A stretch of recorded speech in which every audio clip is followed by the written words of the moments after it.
Hi സുഹൃത്തുക്കളെ, പുതിയൊരു വീഡിയോയിലേക്ക് എല്ലാവർക്കും സ്വാഗതം. ഞാൻ ഒരിക്കൽ കൂടി രാജനെ കാണാൻ വന്നതാണ്. ഇപ്പം വീടിൻ്റെ വാതിക്കലാണ്, മൂടങ്കൽ തറവാടിൻ്റെ വീടിൻ്റെ പടിക്കലാണ്.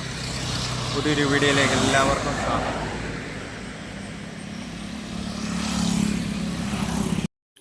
സുഹൃത്തുക്കളെ, മതപ്പാടുകാലം കഴിഞ്ഞ് അഴിച്ചതിൽ പിന്നെ രണ്ടാമത്തെ തവണയാണ് ഞാൻ രാജനെ കാണാൻ പോകുന്നത്. ആദ്യം ഒരു പ്രാവശ്യം പോയായിരുന്നു. അന്ന് രാജനെ വത്തിക്കാൻ തോട്ടിൽ പോയി കുളിപ്പിക്കുന്നതൊക്കെ ആ വീഡിയോ അപ്ലോഡ് ചെയ്തിരുന്നു. ഇത് ഉത്രാടത്തിൻ്റെ അന്ന് രാവിലെയാണ് ഞാൻ പോയത്.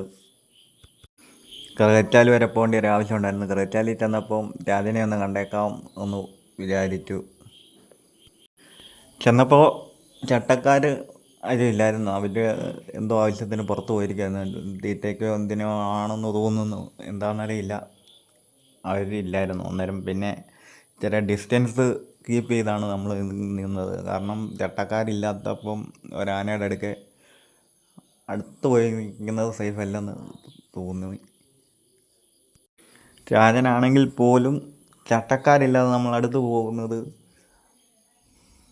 അതായത് ശാന്തശീലനായ ആനയാണെന്ന് പറഞ്ഞാലും ചട്ടക്കാരില്ലെങ്കിൽ നമ്മൾ അടുത്ത് പോകരുതെന്ന് പറയാൻ കാരണം, ആന ചട്ടക്കാരെയാണ് ഈ കാലയളവിൽ വിശ്വാസത്തിലെടുക്കുന്നത്.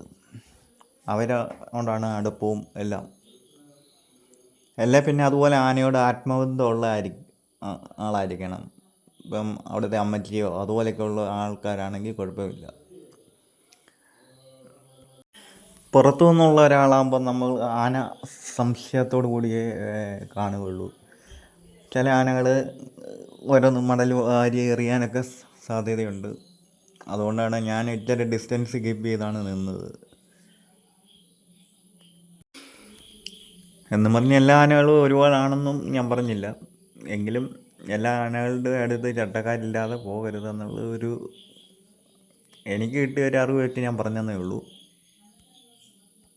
രാജനെ ഒന്നുകൂടെ കാണാൻ വന്നെന്ന് പറഞ്ഞു കഴിഞ്ഞാൽ, സീസൺ തുടങ്ങിക്കഴിഞ്ഞാൽ പിന്നെ തൃശ്ശൂർ ഏരിയ കേന്ദ്രീകരിച്ചായിരിക്കും രാജൻ പരിപാടിയൊക്കെ കൂടുതൽ എടുക്കുക. പിന്നെ വരവൊക്കെ വല്ലപ്പോഴുമൊക്കെ കാണത്തുള്ളൂ. പിന്നെ വരുന്ന ടൈമിൽ നമ്മുടെ വർക്കിംഗ് ടൈമും അതുമായിട്ടൊക്കെ ഇതായിരിക്കും. അതുകൊണ്ടൊക്കെയാണ് ഒന്നുകൂടെ കാണാമെന്ന് വിചാരിച്ചു വന്നത്. ഈ വരുന്ന വിനായക ചതുർത്ഥിയുടെ അന്ന്, അതായത് സെപ്റ്റംബർ 14 തോന്നുന്നു, അന്ന് രാജന് കോട്ടയം മള്ളിയൂർ ക്ഷേത്രത്തിൽ ആനയൂട്ടുണ്ടെന്ന് പറയുന്നത് കേട്ടു. ഇൻസ്റ്റയ്ക്കകത്ത് ഇങ്ങനെ കിടക്കുന്നതാണ്. രാജനും ചേർപ്പുളശ്ശേരി അനന്തപത്മനാഭനും.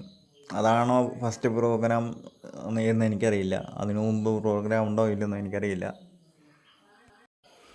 ഈ സീസണിലാണെന്ന് തോന്നുന്നു രാജൻ കൂടുതൽ സമയം മതപ്പാട് കാലം കഴിഞ്ഞ് നിന്നത്. കഴിഞ്ഞ സീസണിൽ ഒരാഴ്ചയ്ക്കുള്ളിൽ പ്രോഗ്രാമിന് പോയെന്ന് തോന്നുന്നു. കഴിഞ്ഞ സീസണിൽ 1.5 ആഴ്ചയ്ക്കുള്ളിൽ രാജന് പ്രോഗ്രാം എത്തിയായിരുന്നു.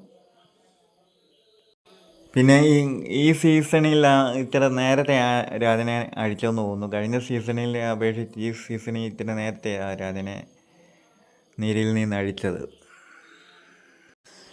പിന്നെ ഓണമൊക്കെ അല്ലേ, ഓണത്തിൻ്റെ തിരക്കൊക്കെ ആയതുകൊണ്ട് പിന്നെ കൂടുതൽ സമയം സ്പെൻഡ് ചെയ്യാൻ പറ്റത്തില്ല. കഴിഞ്ഞ പ്രാവശ്യത്തെ പോലെ കൂടുതൽ സമയം സ്പെൻഡ് ചെയ്യാൻ സമയമില്ല. അതുകൊണ്ട് ഞാൻ പെട്ടെന്ന് പോയിട്ട് 10-15 മിനിറ്റിനുള്ളിൽ പോയിട്ട് തിരിച്ചിങ്ങ് പോന്നു. എല്ലാവർക്കും ഓണാശംസകൾ നേരുന്നു.